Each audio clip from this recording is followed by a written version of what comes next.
పరిశుద్ధ దేవుని నామమునకు వందనములండి. మీ అందరికీ praise the lord. Sajeevahini prayer ఫెలోషిప్‌కి ప్రాపర్ట్ ఆహ్వానాన్ని తెలియజేస్తున్నానండి. జూమ్‌లో మాతో పాటు జాయిన్ అయిన ప్రతి వారికి ప్రాపర్ట్ ఆహ్వానాన్ని తెలియజేస్తున్నానండి. అదే రీతిగా యూట్యూబ్ లైవ్‌లో వీక్షిస్తున్న ప్రతి వారికి ప్రాపర్ట్ ఆహ్వానాన్ని తెలియజేస్తున్నానండి. గత కాలమంతా దేవుడు మనల్ని కాపాడినందుకు దేవునికి ఎంతగానో కృతజ్ఞతలు తెలియజేస్తున్నానండి. 2025 అంతట్లోనూ దేవుడు మనల్ని ఎన్నో ఒడిదుడుకులు, ఎన్నో కష్టాలు, ఎన్నో నష్టాలు అయినప్పటికీ దేవుడు మన చేయి విడవకుండా ప్రతి దినం, ప్రతి క్షణం మన చేయి పట్టుకొని విజయవంతంగా ఆ శ్రమలన్నిట్లో నుండి విడుదల కలిగించి విజయవంతంగా 2026 లోనికి దేవుడు మనల్ని నడిపించినందుకు దేవుని నామానికి మహిమ కలుగును గాక అండి. ఈ 2026లో ఇంకా మనము దేవునితో అంటుకట్టబడిన జీవితాలు జీవించాలని కోరుతూ దేవుడు ఈ 2026లో అంతట్లోనూ దేవుడు మనకి తోడై ఉండి నడిపించలాగున ఇంకనూ మనము దేవునికి ప్రార్థనలు చేస్తూ, ఆరాధన చేస్తూ, వాక్యానుసారంగా జీవించాలని కోరుకుంటూ ఈ ప్రోగ్రామ్ని ప్రార్థనతో ప్రారంభించుకుందామండి. స్తుతి స్తోత్రం హల్లెలూయా. మహోన్నతుడా, మహాగణుడా, మహాశ్చర్య కార్యములు చేయు దేవా, నీకే వందనాలు, స్తుతులు, స్తోత్రం నేను చెల్లిస్తున్నాను దేవా.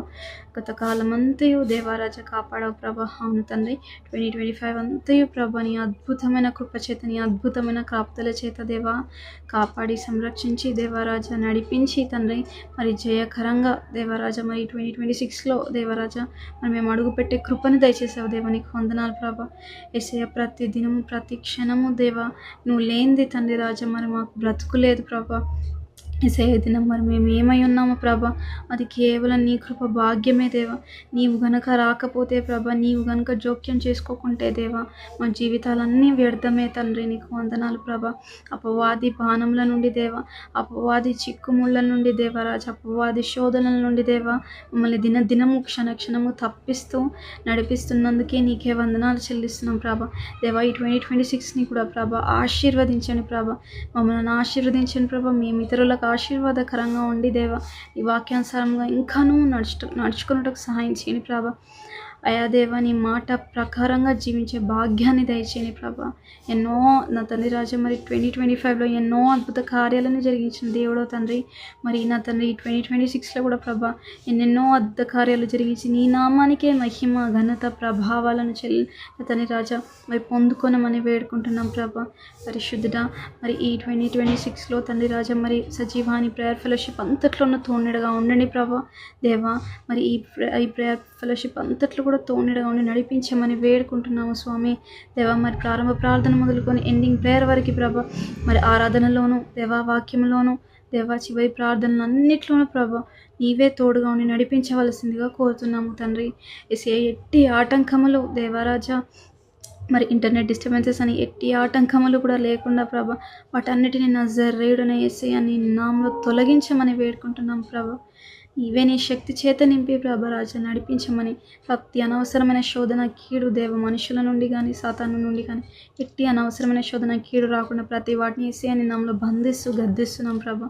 నీవే తోడుగా ఉండి నడిపించవలసిందిగా కోరుతూ నజరేయుడైన యేసు నామములో వేడుకుంటున్నాను తండ్రి. ఆమేన్, ఆమేన్, ఆమేన్. దేవుని నామానికి మహిమ కలుగును గాక అండి. ఒక చిన్న పాట పాడుకొని దేవుని నామాన్ని ఆరాధిస్తామండి. నీ కృపాతిశయమును అనునిత్యము, నీ కృపాతిశయమును అనునిత్యము నే కీర్తించెదా తరతరములకు, నీ విశ్వాస్యతను నే ప్రచురించెదా నీ కీర్తించెదా తరతరములకు, నీ విశ్వాస్యతను నే ప్రచురింతును. మౌనిగా ఎటులుండేదా, సాక్షిగా ప్రచురించక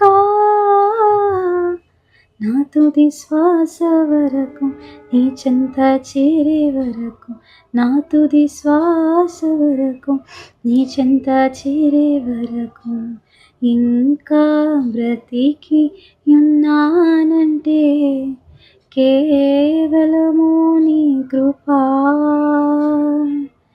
ఇంకా సేవలో ఉన్నానంటే కేవలము నీ కృపా.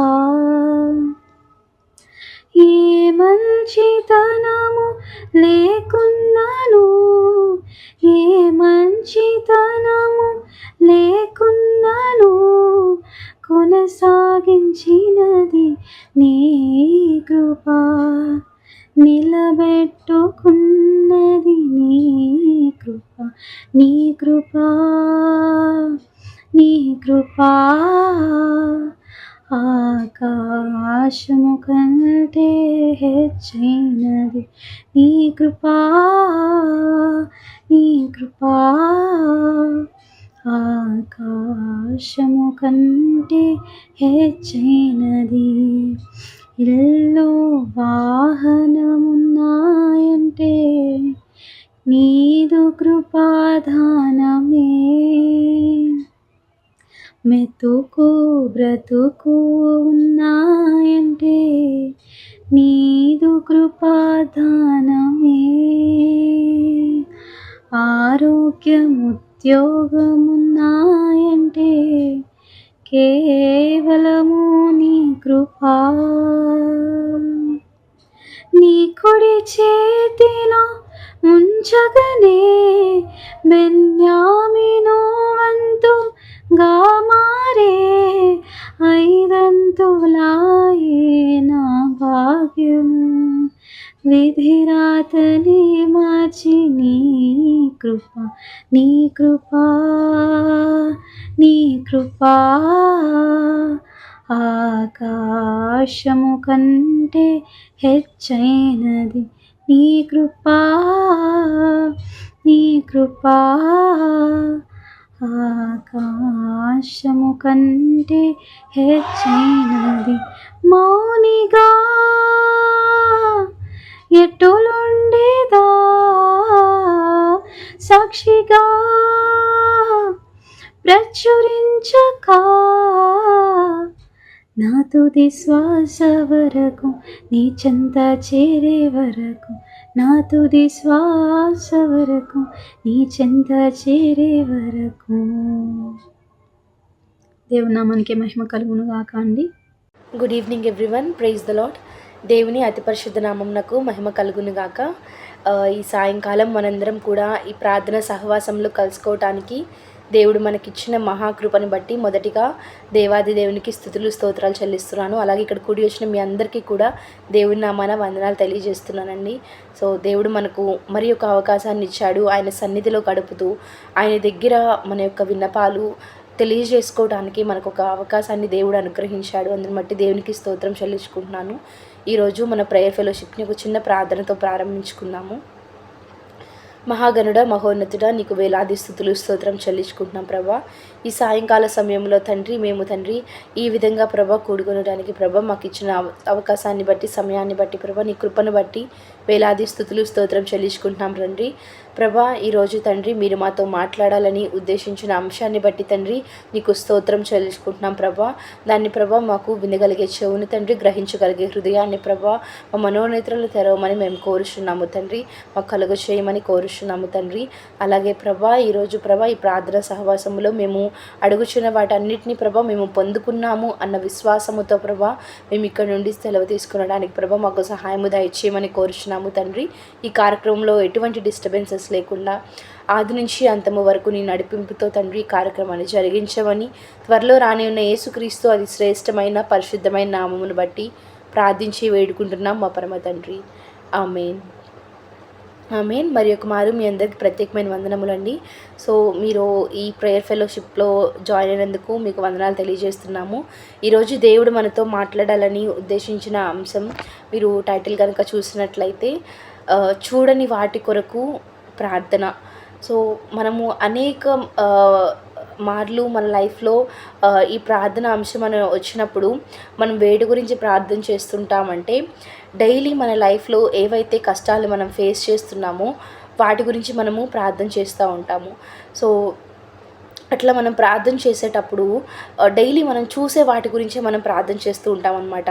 మన లైఫ్‌లో అనుదిన రోజులో మనం వేటిని చూస్తున్నామో, వేటి కొరకు ఆశిస్తున్నామో వాటిని గురించి మనము ప్రార్థన చేస్తూ ఉంటాము.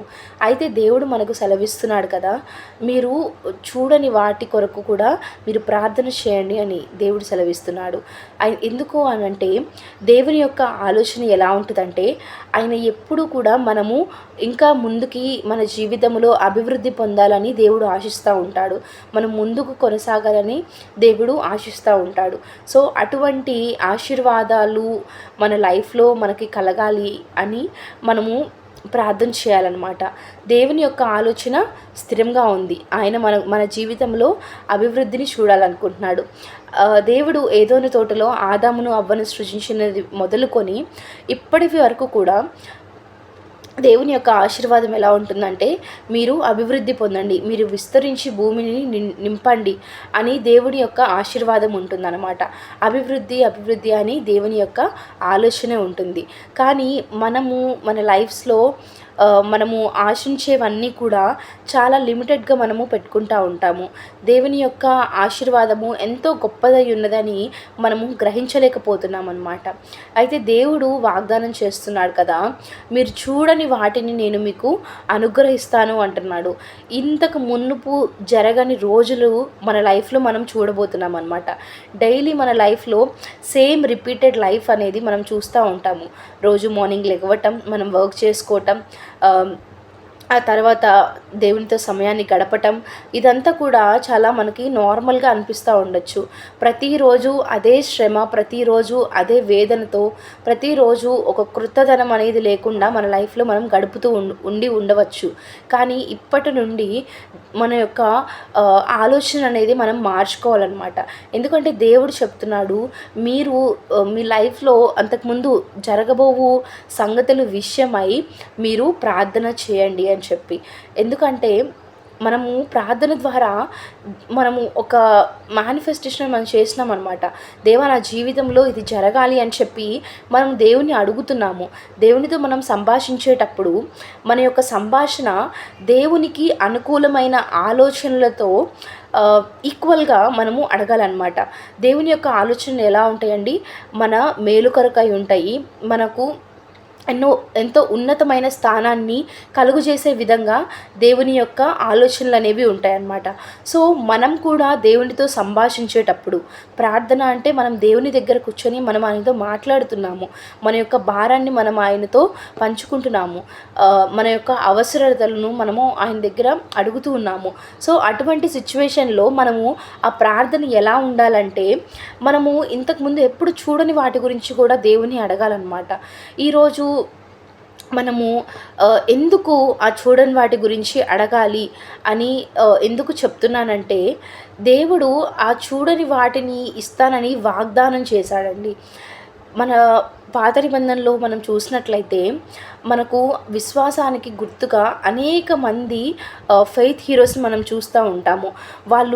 వాళ్ళు కలిగి ఉన్న విశ్వాసాన్ని చూసినప్పుడు ఎంతో ఆశ్చర్యంగా ఉంటుందన్నమాట. They are great models of faith.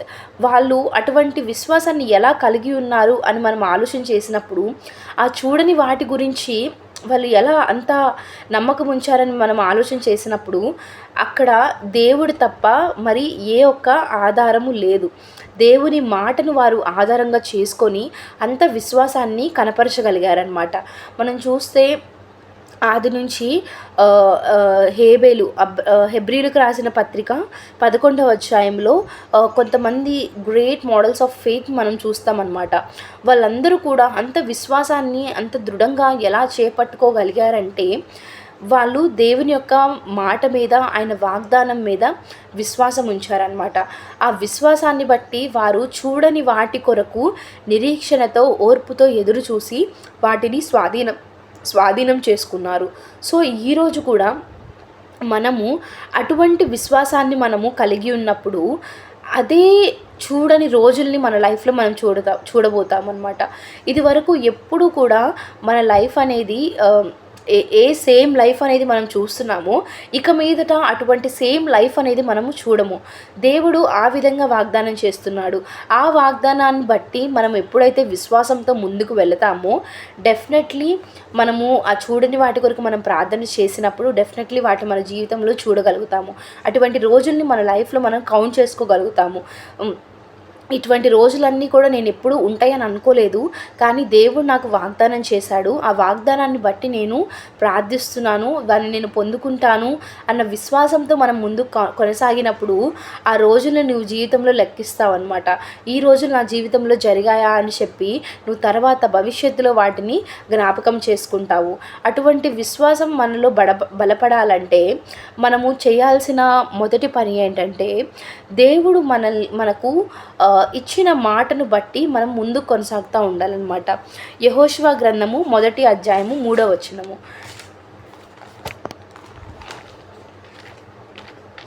యెహోషువ గ్రంథము 1వ అధ్యాయము 3వ వచనాన్ని నేను చదువుతున్నానండి. మీ దగ్గర బైబిల్స్ ఉన్నట్లయితే మీరు కూడా చూడవలసిందిగా కోరుచున్నాను. యెహోషువ గ్రంథము 1వ అధ్యాయము 3వ వచనము. నేను మోషేతో చెప్పినట్లు మీరు అడుగుపెట్టు ప్రతి స్థలమును మీకిచ్చుచున్నాను. ఆమేన్. సో దేవుడు అక్కడ ఏమని వాగ్దానం ఇస్తున్నాడంటే మీరు అడుగుపెట్టు ప్రతి స్థలమును మీకు ఇచ్చుచున్నాను. సో మనం ఏం చేయాలి? First thing we have to step in to new places. మనము కొత్తవి చేయటానికి ప్రయత్నం చేస్తూ ఉండాలి. ఆ ప్రయత్నంలో ఫలితాన్ని పొందటానికి దేవుడు మనకు తప్పకుండా సహాయం చేస్తారనమాట. ఎందుకంటే ఆయన అక్కడ ఏమంటున్నాడు? మీకు ఇచ్చుచున్నాను, మీరు అడుగుపెట్టు ప్రతి స్థలమును మీకు ఇచ్చుచున్నాను. ఇప్పుడు మీరు అడుగుపెట్టే స్థలము అది ఏదైనా అయి ఉండొచ్చు. మీ హెల్త్ పరంగా అయి ఉండొచ్చు, మీ ఫైనాన్షియల్స్ పరంగా అయి ఉండొచ్చు, మీ ఉద్యోగం నిమిత్తం అయి ఉండొచ్చు, మీ వివాహ విషయం అయి ఉండొచ్చు. మీరు ఒక అడుగు ముందుకు వేయండి. ఎందుకని? God is saying to step out. మీరు అడుగు పెట్టండి, మీరు అడుగు పెట్టిన స్థలము మీకు ఇచ్చుచున్నాను అన్నాడు. So first thing we have to do is we have to take a step. మనము ముందు మన ఆర్డినరీ లైఫ్ నుంచి ఒక స్టెప్ మనం ముందుకు వేసి ఒక కొత్త దాన్ని మనం ప్రయత్నం చేయాలన్నమాట. అక్కడ విజయం అనేది దేవుడు నీకు తప్పకుండా దయచేస్తానని ఆయన మాటిస్తున్నాడు. ఆ మాటను మనం నమ్మిన ఎడల తప్పకుండా మన జీవితంలో దాన్ని మనము చూడగలుగుతామన్నమాట. ఎందుకని మనము ఆ కొత్త స్టెప్స్ అనేవి తీసుకోవాలి? ఎందుకు ఆ స్టెప్స్ తీసుకోవాలంటే ఫస్ట్లీ వన్ థింగ్ ఏంటి? ఆ అడుగు పెట్టిన స్థలాన్ని దేవుడు మనకి ఇస్తానన్నాడు. అసలు ఎందుకు అడుగు పెట్టాలంటే క్షమించండి, 1 కొరింథీ పత్రిక దేవుని యొక్క వాక్యంలో మనం చూడొచ్చు. 1 కొరింథీ పత్రిక 2వ అధ్యాయము 16వ వచనాన్ని చదువుతున్నానండి. ప్రభువు మనస్సును ఎరిగి ఆయనకు బోధింపగలవాడెవడు? మనమైతే క్రీస్తు మనస్సును కలిగిన వారము. సో ఆయన మనస్సును కలిగిన వారం అంటే ఏంటండి? ఆయన ఏ విధంగా అయితే ఆలోచిస్తాడో అదే విధంగా మనము ఆలోచించాలన్నమాట. ఆయన మన గురించి ఎలా ఆలోచిస్తాడు అన్న థాట్ మీకు వచ్చినప్పుడు ఆయన ఎప్పుడు గొప్ప వాటి గురించి ఆలోచిస్తాడు. అన్నీ మనకు హానికరమైనవి కాదు, కానీ అన్నీ కూడా మేలుకరమైనవే దేవుడు మన గురించి ఆలోచిస్తాడు. సో మన గురించి మనము ఏ విధంగా ఆలోచించుకోవాలి? దేవుడు ఏ విధంగా అయితే ఆలోచిస్తున్నాడో మనము అదే విధంగా ఆలోచించుకోవాలి. ఎందుకంటే మనందరం కూడా క్రీస్తు మనస్సును మనం కలిగి ఉన్నాము. మనమైతే క్రీస్తు మనస్సును కలిగి ఉన్నాం కాబట్టి మనందరం కూడా ఆయన ఏ విధంగా మన కొరకు గొప్పగా ఆలోచిస్తాడో అదే విధంగా ఆలోచించాలి. అండ్ ఆ విధంగా ఆలోచిస్తూ కొత్త స్టెప్స్ అనేవి మనం తీసుకుంటున్నట్లయితే మనం అడుగుపెట్టే ప్రతి స్థలాన్ని దేవుడు మనకు దయచేస్తానంటున్నాడు. సో అటువంటి నడిపింపులోకి మనం వెళ్ళాలి. అటువంటి ఆలోచన పాత్లోకి మనం వెళ్ళాలన్నమాట. ద వే ఆఫ్ థింకింగ్ అనేది మనం ఆ విధంగా మార్చుకోవాలి. అటువంటి మైండ్ సెట్ని కలిగినప్పుడు దేవుడు తప్పకుండా మన లైఫ్లో క్రియలు అనేవి జరిగిస్తాడనమాట. ఆ చూడని సంగతులు ఏవైతే ఉన్నాయో అవన్నీ మనం డెఫినెట్లీ చూడగలుగుతాము. So first thing we have to think in the way of Jesus Christ. ఆయన ఏ విధంగా అయితే ఆలోచిస్తాడో మన గురించి, మనము మన గురించి అదే విధంగా ఆలోచించాలన్నమాట. ఎందుకు ఆలోచించాలి? అట్లా ఆలోచించి వేసిన అడుగులను బట్టి దేవుడు ఏం చేస్తాడు? వాటిని మనకు ఇస్తానని సెలవిస్తున్నాడు. ఆ తర్వాత రెండవది మనము నేర్చుకోవాల్సింది విశ్వాసం అనమాట. అడుగు పెట్టిన తర్వాత వాటిని మనం పొందుకుంటాము అని దేవుడు చెప్పిన మాటను మనము విశ్వసించాలి. హెబ్రీయులకు రాసిన పత్రిక 11వ అధ్యాయము. ఈ అధ్యాయం మొత్తం కూడా విశ్వాసం గురించి మనం ఎంత బలపడొచ్చో అనేకమైన ఉదాహరణలను పూర్వకాలమందు మనకు పితరులుగా ఉన్న వారి యొక్క విశ్వాసాన్ని ఈ గ్రంథంలో మనం చూస్తాము. మనకు ఎంతో ధైర్యం అనేది వస్తుందన్నమాట. వాళ్ళ విశ్వాసాన్ని చూసినప్పుడు ఎంతో ఆశ్చర్యంగా కూడా ఉంటుంది. 11వ అధ్యాయము 1వ వచనము. హెబ్రీయులకు రాసిన పత్రిక 11వ అధ్యాయము 1వ వచనము. విశ్వాసం అనునది నిరీక్షింపబడి వాటి యొక్క నిజస్వరూపమును అదృశ్యమైనవి యున్నవనుటకు రుజువై ఉన్నది. దానిని బట్టియే పెద్దలు సాక్ష్యములు పొందిరి. సో విశ్వాసం అన్నది నిరీక్షింపబడి వాటి యొక్క నిజస్వరూపం అయి ఉన్నదంట. సో నిరీక్షింపబడి వాటి అంటే మనం ఏవైతే చూడలేదో ఆ అదృశ్యమైనవి ఏవైతే ఉన్నాయో వాటి యొక్క నిజస్వరూపం ఏమిటి? అవి విజువల్గా మనం చూడలేము. వాటిని విజువలైజ్ చేసేది ఏంటి? ఆ స్వరూపం ఏంటి అంటే విశ్వాసం అన్నమాట. మనము చూడని సంగతులను, మనకు అదృశ్యమైన సంగతులను, వాటి యొక్క నిజస్వరూపమే విశ్వాసము. వాటికి ఎట్లాగో రూపం ఉండదు, ఎందుకంటే మనము ఆ అదృశ్యమైనవి మనం చూడలేవు. తర్వాత నిరీక్షింపబడేవి ఫ్యూచర్లో జరిగేవి, వాటిని మనం ముందుగానే మన కలర్ చూడలేమన్నమాట. కానీ వాటి యొక్క నిజస్వరూపం ఎలా ఉంటుందంటే మన యొక్క విశ్వాసము, ద ఫెయిత్ ఏదైతే మనం కనపరుస్తున్నామో అదే మన ఫ్యూచర్లో మనం చూడబోయేటి వాటి యొక్క స్వరూపం అన్నమాట. దాని యొక్క ఇమేజ్ అనేది మనము విశ్వాసం ద్వారా మనం కనపరుస్తూ ఉంటాము. దానికి బెస్ట్ ఎగ్జాంపుల్గా మనము ఇక్కడ అనేక మందిని మనం చూస్తూ ఉన్నాము. హేబేలు, హానోకు, నోవాహు, ఆ తర్వాత అబ్రహాము, శారా, ఇస్సాకు, యాకోబు, యోసేపు, మోషే, రాహాబ్ గురించి మనం చూస్తూ ఉన్నాము. దానియేలు, సమూయేలు, సంసోను, గిద్యోను, ఇలా అనేక మంది. ఆ తర్వాత ఈ క్రొత్త నిబంధన కాలం అంటే జీసస్ చనిపోయిన తరువాత ఏర్పడిన విశ్వాసులు, వారి యొక్క ప్రయాస, వారు పొందిన దెబ్బలు కానీ, దేవుని కొరకు వారు కనపరిచిన విశ్వాసము, ఇవన్నీ కూడా ఎంతో గొప్పగా ఉన్నాయి అన్నమాట. అయితే మెయిన్ థింగ్, అబ్రహాము విశ్వాసులకు తండ్రి అని ఎందుకు అంటారు అనంటే ఆయన యొక్క ఆలోచన అనేది దేవునితో అలైన్ అయి ఉంది. దేవుడు ఎలా ఆలోచిస్తాడో ఆ విధంగా ఆయన ఆలోచించడం అనేది ప్రారంభించాడనమాట. ఇప్పుడు ఉన్న చాలామంది క్రైస్తవులు ఇంక్లూడింగ్ మీ, నేను కూడా దేవుణ్ణి విశ్వసిస్తున్నాను అన్న ఆలోచనలో ఉన్నాను, కానీ నేను కంప్లీట్గా ఆయన మీద నమ్మకం అనేది ఉంచలేకపోయానన్నమాట. ఎలా అంటే దేవుని గురించి నేను తెలుసుకుంటున్నప్పుడు అనేక మంది ద్వారా దేవుని గురించి మనం తెలుసుకుంటూ ఉంటాము. లైక్ బాల్యం నుంచి సండే స్కూల్లో నేర్చుకుంటూ ఉంటాము, యూత్ మీటింగ్స్లో నేర్చుకుంటాము. ఎవ్రీ సండే మన చర్చ్లో మన పాస్టర్స్ మనకు బోధిస్తూ ఉంటారు. ఆ తర్వాత మన లైఫ్స్లో ఇతరుల జీవితంలో జరిగిన వాటి ద్వారా కానీ దేవుడు ఎవరు అనేది మనం తెలుసుకుంటూ ఉంటాం. చిన్నప్పటి నుంచి మనకు బోధించిన వాటిని బట్టి దేవుడు ఏంటి అని మనం తెలుసుకుంటూ ఉంటాము. అయితే ఆయన ఏంటి అనేది జస్ట్ నాకు ఒక ఇన్ఫర్మేషన్ లాగా, ఆయన ఎవరు ఏంటి అని చెప్పి నాకు ఒక ఐడియా వస్తుంది. కానీ మనము ఎప్పుడైతే దేవుణ్ణి ఒప్పుకుంటామో, ఎప్పుడైతే మనం దేవుణ్ణి నేను తెలుసుకున్నాను అన్న ఆలోచనలోనే ఉంటున్నాను, కానీ ఎప్పుడైతే ఆయన రక్షకుడు అని నేను ఒప్పుకుంటున్నాను అంటే ఆయన మీద నమ్మకం ఉంచుతున్నాడో, ఇది నిజము అని నమ్ముతున్నాను. ఇప్పుడు మనకి చాలా ఇన్ఫర్మేషన్స్ అనేవి మనము వింటూ ఉంటాము, సోషల్ మీడియాలో కానీ అవన్నీ వింటూ ఉంటాము. కానీ కొన్ని మనకు నమ్మశక్యంగా ఉండవు. వాటిని ఇప్పుడైతే ఏ వీడియో వచ్చినా కానీ దాన్ని ఏమంటున్నారు, ఏఐ జనరేటెడ్ వీడియో, ఇది ఫేక్ అని చెప్పి చాలా క్రియేట్ చేస్తూ ఉన్నారనమాట. అట్లాగే దేవుని గురించి కూడా అనేకమైన విషయాలు నేను తెలుసుకుంటూ ఉన్నాను, కానీ ఎప్పుడైతే అది నిజమని నమ్మానో అప్పుడే మన జీవితంలో మార్పు అనేది మనం చూడగలుగుతామన్నమాట. ఇప్పుడు కూడా అనేక మంది క్రైస్తవులు దేవుని గురించి విన్నప్పుడు జస్ట్ ఏదో ఆయన ఒక దేవుడు, ఆయన ఒక రక్షకుడు అన్న మాటలు అన్నీ తెలుస్తున్నాయి, కానీ దాన్ని నిజమని నమ్మట్లేదు, నిజమని విశ్వసించట్లేదు. ఆ విశ్వసించి అది ఒప్పుకోవట్లేదు అనమాట. సో దాన్ని బట్టి లైఫ్స్లో వాటిని మనము చూడలేకపోతున్నాము. అదేవిధంగా అబ్రహాము వాళ్ళు ఎప్పుడైతే దేవుని గురించి విన్నారో ఆ విన్నదాన్ని వాళ్ళు నిజమని నమ్మారనమాట. 11వ అధ్యాయంలో 11వ అధ్యాయంలో కనిపించిన వాళ్ళందరూ కూడా ఏం చేస్తున్నారు, వాళ్ళు దేవుణ్ణి నమ్మి అది నిజమని దేవుని గురించి విని దాన్ని నిజమని నమ్ముతున్నారు, విశ్వసిస్తున్నారు. బట్ మన లైఫ్స్లో ఎందుకు అది జరగట్లేదంటే, దేవుని గురించి మనం చాలా వింటున్నాము వాక్యాల ద్వారా, సోషల్ మీడియాలో, ప్రతి చోట దేవుని యొక్క వాక్యం అనేది మనం వింటూ ఉంటున్నాము. ఆ విన్నది మన హృదయంలో మనము అంగీకరించట్లేదు. That's the thing where we are failing. అందుకే మన లైఫ్స్లో చేంజ్ అనేది రావట్లేదు. We are seeing the same days again. మన లైఫ్లో అదే పాత రోజులు మనం చూస్తూ ముందుకు వెళ్ళిపోతూ ఉన్నాము.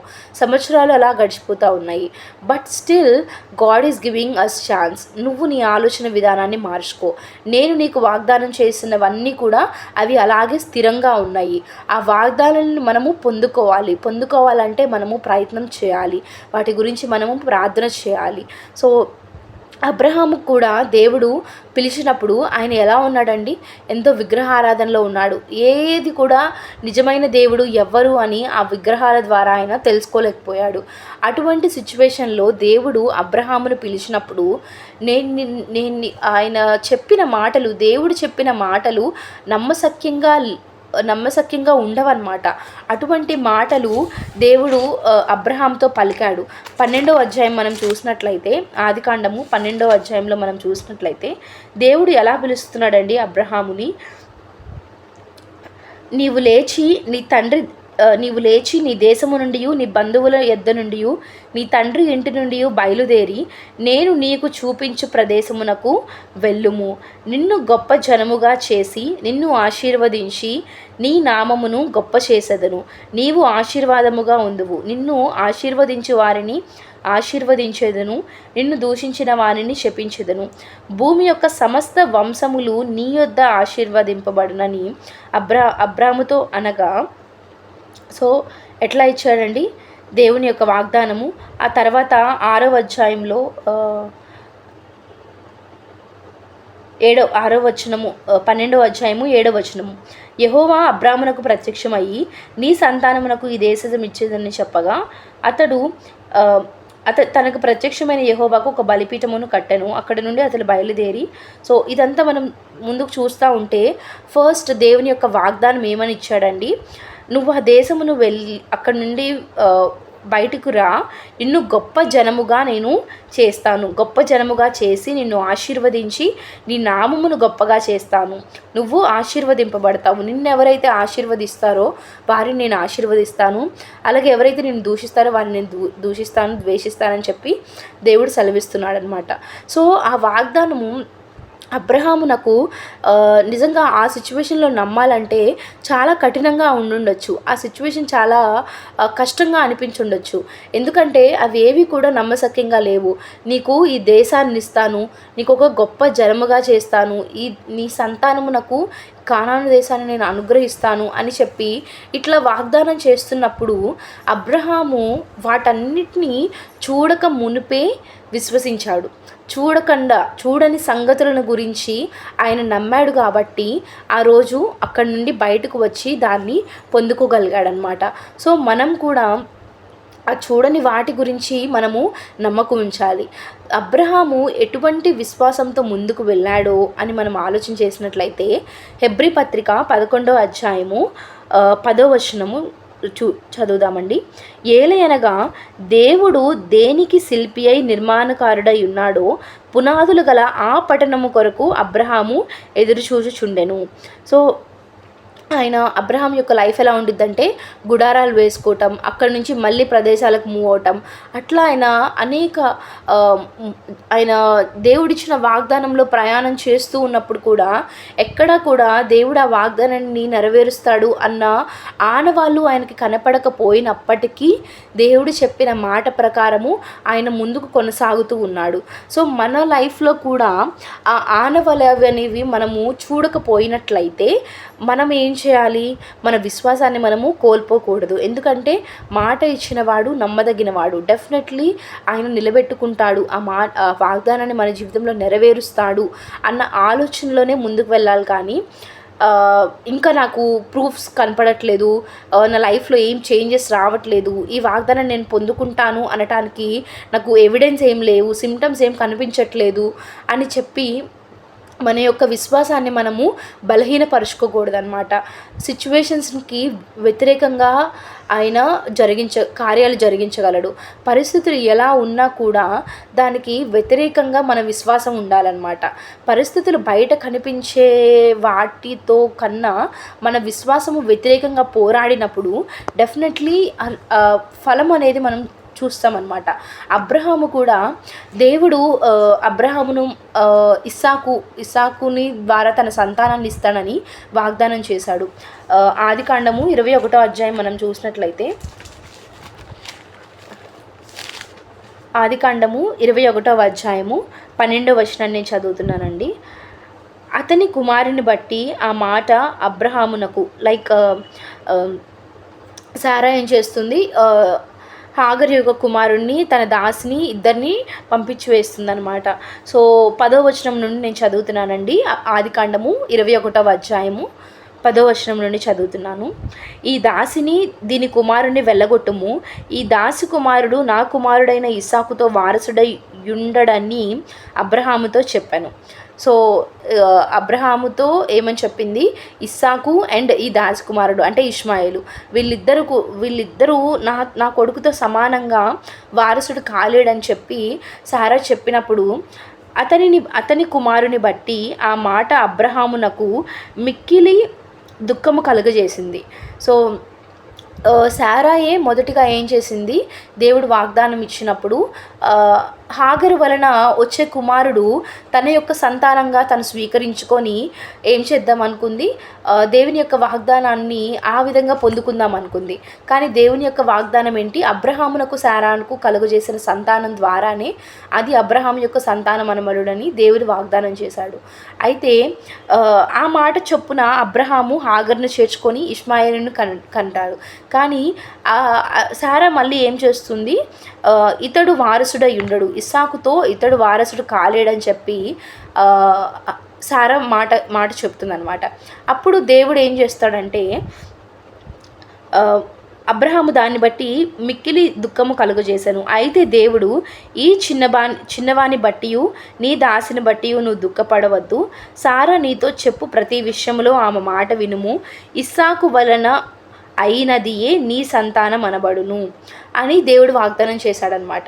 సో దేవుడు ఏం చెప్పాడు, ఇస్సాకు వలన అయినదియే నీ సంతానము అని దేవుడు చెప్పిన మాట ప్రకారము నీ దాసి గురించి అతని కుమారుని గురించి నువ్వు చింతించవద్దు అని చెప్పి సారా నీతో చెప్పినట్టుగా వాళ్ళని పంపించివే అని చెప్పి దేవుడు సెలవిస్తున్నాడు అనమాట. అది 21వ అధ్యాయము 12వ వచనములో దేవుడిచ్చిన వాగ్దానం ఏంటి, ఇస్సాకు వలన అయినదియే నీ సంతానం అనబడును. సో ఆ వాగ్దానాన్ని గుర్తుపెట్టుకున్నాడు అబ్రహాం. ఆ వాగ్దానాన్ని గుర్తుపెట్టుకొని ఆ తర్వాత 22వ అధ్యాయంలో అంటే ఆ సంగతులు జరిగిన తరువాత దేవుడు అబ్రహామును పరిశోధించెను. ఏలయనగా అబ్రహామా అని పిలువగా చిత్తము ప్రభువా అనెను. అప్పుడు ఆయన, నీకు ఒక్కడయ్యున్న నీ కుమారుని అనగా నీవు ప్రేమించు ఇస్సాకుని తీసుకొని మోరియా దేశమునకు వెళ్ళి అక్కడ నేను నీతో చెప్పబో పర్వతములో ఒకదాని మీద దహన బలిగా అతన్ని నర్పించమని చెప్పాను. సో ఫస్ట్ ఏ సంగతి జరిగింది, ఆ సంగతులైన తరువాత అంటే దానికన్నా ముందు జరిగిన సంగతి ఏంటి, దేవుడు మాట ఇచ్చాడు, అబ్రహామునకు కలుగు సంతానము ఎవరి నుంచి అంటే ఇస్సాకు నుంచి అని. కానీ ఆ సంగతులు జరిగిన తరువాత కొన్ని రోజులకి ఏమవుతుంది, మళ్ళీ దేవుడు అబ్రహామును పరిశోధిస్తున్నాడనమాట. ఏమని, నీ కుమారుణ్ణి నాకు దహన బలిగా అర్పించు అని చెప్పి. సో ఈ సిచ్యువేషన్లో నార్మల్గా విశ్వాసము లేని మనుషులైతే, దేవుని యొక్క మాట మీద నమ్మకము లేని వారైతే అక్కడ సిచ్యువేషన్లో ఎలా చేసేవాళ్ళంటే, దేవుడు మాట ఇచ్చాడు, ఇస్సాకు ద్వారా నాకు సంతానం వస్తుంది అని. ఇప్పుడు దేవుడు ఆ కుమారుని చంపేయమని చెప్తే, లైక్ దహన బలి అంటే అప్పుడు ఎలా అర్పించేవాళ్ళు, కాల్చేవాళ్ళు. సో అటువంటి ఆ మరణం అనేది సంభవిస్తే ఇస్సాకు ద్వారా నా సంతానం ఎలా వస్తుంది, దేవుడు ఏం చెప్పాడు, ఇస్సాకు ద్వారా వస్తుందని చెప్పాడు. ఇప్పుడు ఇస్సాకు చనిపోతే ఆ మాట అనేది నెరవేర్చబడదు కదా అని అక్కడ సిచ్యువేషన్ వ్యతిరేకంగా మారిపోయిందనమాట. సో త్రూ ఇస్సాకు రావాలి. కానీ త్రూ ఇస్సాకు రావడానికి ఇస్సాకు ఒకవేళ చనిపోతే అప్పుడు ఏం చేయాలి? దేవుడు యొక్క మాట నిరర్ధకం అయిపోయేదని ఏమో చెప్పి మనము సిచ్యువేషన్ని మనం మారుస్తూ ఉంటాం అన్నమాట. ఇన్ కేస్ అబ్రహాము అలా చెయ్యలేదు, కానీ ఇన్ కేస్ నార్మల్గా ఆలోచించినట్లయితే మనం ఏం చేస్తాము? ఇస్సాకుని చాలా ఇంకా జాగ్రత్తగా చూసుకుంటాము. దేవుని యొక్క మాట నెరవేరాలి, ఇస్సాకు ద్వారా నా సంతానం వస్తుందని చెప్పాడు కాబట్టి ఇస్సాకు బ్రతికే ఉండాలి, ఇస్సాకు మరణించకూడదు అని చెప్పి ఇస్సాకును మనము చాలా భద్రంగా ఇంకా జాగ్రత్తగా పెంచుకుంటూ ఉండేవాళ్ళం అనమాట. కానీ అబ్రహాము విశ్వాసులకు తండ్రి ఎందుకు అయ్యాడంటే ఇందుని బట్టి అయ్యాడు. ఎట్లా అంటే ఒకవేళ దేవుడు ఇస్సాకు చనిపోయినప్పటికీ కూడా మరలా ఆ ఇస్సాకును బ్రతికించి అతని ద్వారా నాకు సంతానము దయచేయగల శక్తిమంతుడు నా దేవుడు గనక, ఆయన ఇచ్చిన మాట తప్పడు గనుక నేను ముందుకు కొనసాగుతానని చెప్పి ఆ తెల్లవారుజామునే మళ్ళీ వెంటనే ఇస్సాకును తన పని వాళ్ళని తీసుకొని మోరియా దేశమునకు బయలుదేరుతాడనమాట. నిజంగా ఎంత ఆశ్చర్యంగా కలుగజేసిందండి అబ్రహాము యొక్క విశ్వాసము. మనం ఏం చేస్తాము? దేవుని యొక్క మాట నిరర్ధకం అవ్వకూడదు, ఇస్సాకు చనిపోతే ఇస్సాకు నుంచి వస్తుందన్న సంతానం రాదేమో అని చెప్పి మనము పరిస్థితి వ్యతిరేకంగా ఉన్నప్పుడు దానికి అనుకూలంగా మారిపోతామన్నమాట. కానీ అబ్రహాం ఏం చేశాడు? పరిస్థితి వ్యతిరేకంగా ఉన్నప్పుడు దేవుడు ప్రామిస్ చేశాడు. ఆయన ఇంకా అబద్ధం ఆడలేని వ్యక్తి. ఆయన మాట ఇచ్చాడంటే తప్పడు. ఇస్సాకు వలన నీ సంతానం అన్నాడు కాబట్టి ఇస్సాకు ద్వారానే వస్తుంది. అది ఇప్పుడు బ్రతికటం వల్ల వస్తుందా, లేకపోతే చనిపోయి తిరిగి దేవుడు మళ్ళా అతనిని బ్రతికించి దాని ద్వారా తీసుకొస్తాడా అన్న ఆలోచన అతనికి ఇంకా అవసరం లేదు. అబ్రహాం యొక్క ఆలోచన అది కాదు. 21వ అధ్యాయము 12వ వచనంలో చెప్పిన ఆ ఒక్క మాటే గుర్తుంది. అంటే ఆ జరిగిన సంఘటనలో దేవుడు చెప్పిన మాట గుర్తుంది. నువ్వు ఇష్మాయేలు వీళ్ళెవ్వరూ కాదు, ఎలియాజరు వాళ్ళు కూడా కాదు, తన పనివాడి నుంచి వచ్చే సంతానము కాదు, నీ వలన నీ కుమారుడైన ఇస్సాకు ద్వారా నీ సంతానము. ఇక్కడ ఈ మాట నమ్మటానికి ఫస్ట్ నుంచి ఆ విశ్వాసాన్ని కాపాడుకుంటూ వస్తాడు. ఎక్కడ 12వ అధ్యాయంలో ఫస్ట్ దేవుడు అబ్రహాముతో మాట్లాడి అక్కడ పిలిచినప్పుడు ఈ దేశమును నీ సంతానముకి ఇస్తాను అని చెప్పినప్పుడు అతని వయసుతో అవి ఏమి ఇంకా ఈ లైఫ్లో ఉన్న థింగ్స్ ఏవి కూడా అబ్రహాము ఆలోచించలేదన్నమాట. దేవుడు మాట ఇచ్చాడు, దానిని నెరవేరుస్తాడు అన్న థాట్ ప్రాసెస్లోనే వెళ్ళిపోతున్నాడు అనమాట. సో మన యొక్క థాట్ ప్రాసెస్ కూడా అలాగే ఉండాలి. మన లైఫ్లో దేవుడు ఒకటి మనకు వాగ్దానం చేశాడు అంటే ఆ వాగ్దానాన్ని మనం పొందుకోవాలంటే ఇక్కడ పరిస్థితులు వ్యతిరేకంగా ఉన్నా మనకు సంబంధం లేదు, మన శరీరం మనకు సహకరించకపోయినా మనకు సంబంధం లేదు, చుట్టూ ఎటువంటి సర్కమ్స్టెన్సెస్ మనకు ఉన్నా కూడా ఆ సిచ్యువేషన్స్ అన్నిటినీ కూడా ఆయన కొలాప్స్ చేయగలుగుతాడనమాట. ఆయన మాట నిలబెట్టుకోవడానికి ఏదైనా చేయగలుగుతాడు. 22వ అధ్యాయంలో మనం చూసినట్లయితే ఎప్పుడైతే అబ్రహాము ఆ మాటను ముందు దేవుడిచ్చిన మాటను నమ్మి తన కుమారుణ్ణి బలిగా అర్పించడానికి తీసుకెళ్లాడో అక్కడ అబ్రహాము చంపబోవటానికి చెయ్యెత్తినప్పుడు తను ఏం చేశాడు? నీ ఒక్కగానొక్క కుమారుణ్ణి నువ్వు ఇవ్వటానికి వెనుకాడలేదు కనుక నువ్వు దేవునికి భయపడు వాడవని ఇందువలన నాకు కనపడుతుంది, నీ విశ్వాసం నాకు కనిపిస్తుంది అని చెప్పి దేవుడు అక్కడ ప్రకటించాడనమాట. సో అదేవిధంగా మనం కూడా అక్కడ ఒకవేళ దేవుడు ఆపకపోయినట్టయితే బలి తర్వాత అయినా ఆయన్ని తిరిగి బ్రతికించి ఇస్సాకును బ్రతికించి తన ద్వారానే తన సంతానము కలిగిద్ది అని చెప్పి అబ్రహాము ఎంత గొప్పగా ఆ తర్వాత సిచ్యువేషన్స్ ఏమీ ఆలోచించలేదు. నాకు ఆయన మాట ఇచ్చాడు, ఇప్పుడు ఈ ఆజ్ఞ ఇస్తున్నాడు, అక్కడ వాగ్దానం నెరవేరాలంటే నేను ఈ ఆజ్ఞను తప్పిపోకూడదు, ఆయన ఇచ్చిన ప్రతి ఆజ్ఞను నేను నెరవేర్చాలని చెప్పి ముందుకు కొనసాగుతూ వెళ్ళారనమాట. అదేవిధంగా మన లైఫ్లో మనం దేవుని యొక్క వాగ్దానాన్ని మనం పొందుకోవాలంటే ఆ చూడని సంగతులను గురించి మనము ప్రార్థన చేయాలి. ఆ ప్రార్థనలో ఇంకా ఏమడగాలంటే వాటి మీద ఇంకా విశ్వాసం బలపడే విధంగా నా జీవితం ఉండాలి, నేను ఆ విధంగా ఆలోచించాలని చెప్పి మనం ముందుకు కొనసాగుతూ ఉండాలన్నమాట. సో దేవుడు వాగ్దానం ఇచ్చాడంటే నెరవేరుస్తాడు. అదొక్కటి మన హృదయంలో నిత్యము మనం ఆలోచన చేసుకుంటూ ఉండాలన్నమాట. అందుకోసం మనము కొత్త కొత్త ప్రదేశాల్లో మనం అడుగు పెడతా ఉండాలి, కొత్త కొత్త వాటిని మనము పొందుకోవటానికి దేవుడు అనేక మార్గాలను ద్వారాలను తెరిచి ఉంచాడు. కానీ అక్కడ దాకా అడుగులు వేయాల్సింది నువ్వు. అటువంటి ఆలోచనలు మనము చేయాలని ఈరోజు నేను కోరుతున్నాను. ఆ చూడని సంగతులను గురించి ఈరోజు మనం ప్రార్థన చేద్దాము. అది మన ఆధ్యాత్మిక జీవితం గురించి అయినా, ఈ శారీరక అంటే ఈ భూమి మీద మనం నివసించే ఈ కొంతకాలమైనా మనము చూడని వాటి కొరకు మనము ప్రార్థన చేయాలి. ఆయన ఆశీర్వాదాల కొరకు ప్రార్థన చేయాలి. రాబో సంగతులను గురించి, జరగబోయే వాటి సంగతులను గురించి మనం ప్రార్థన చేయాలి.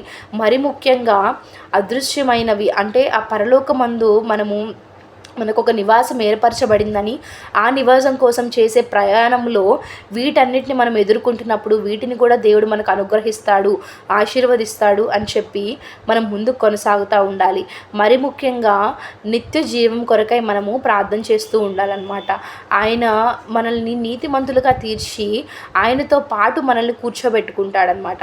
అటువంటి విశ్వాసాన్ని మనము కలిగి ఉండాలి. అంటే ఎటువంటి విశ్వాసము? మనము పైన కూర్చుంటాము, అక్కడికి వెళ్తాము, మనం నీతిమంతులుగా తీర్చబడ్డాము, ఇప్పుడు ఆయనతో పాటు నేను భుజిస్తాను, ఆయన నాతో ఉంటాడు, నేను ఆయనతో ఉంటాడు. ఇటువంటి విశ్వాసాన్ని మనం కనపరుచుకుంటా ఈ జీవితంలో ముందుకు కొనసాగుతూ ఉండాలన్నమాట. చివరిగా ఒక వాక్య భాగాన్ని చూసి మనము ఈరోజు ముగించుకుందామండి. యెహోషువ గ్రంథము 3వ అధ్యాయము 5వ వచనము. యెహోషువ గ్రంథము 3వ అధ్యాయము 5వ వచనము. మరియు యెహోషువ, రేపు యెహోవా మీ మధ్య అద్భుత కార్యములను చేయును గనుక మిమ్మును మీరు పరిశుద్ధపరచుకొనుడని జనులకు ఆజ్ఞ ఇచ్చెను. సో రేపు యెహోవా మీ మధ్య అద్భుత కార్యములు చేయును గనుక, సో మనము క్షమించండి, సో యెహోవా మన మధ్య అద్భుత కార్యములు చేయటానికి రెడీగా ఉన్నాడంట. దాని కొరకు ప్రజలకు ఏమని ఆజ్ఞాపిస్తున్నాడు? మిమ్మును మీరు పరిశుద్ధపరచుకొనుడని జనులకు ఆజ్ఞ ఇచ్చాను. సో మనము మన లైఫ్లో పరిశుద్ధంగా జీవించడానికి మనం ప్రయత్నం చేయాలన్నమాట. ఎందుకంటే జీసస్ మనకు ద బెస్ట్ ఎగ్జాంపుల్.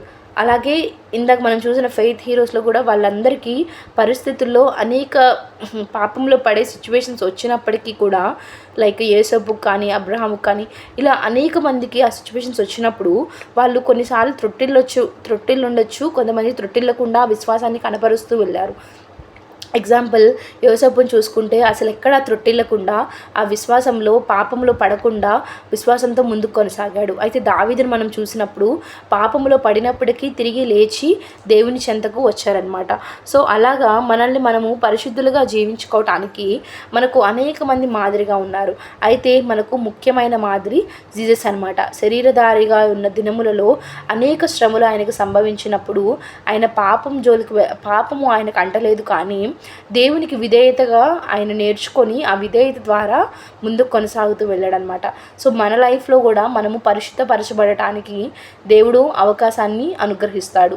అటువంటి అవకాశాన్ని మనము స్వీకరిస్తూ ఉండాలి.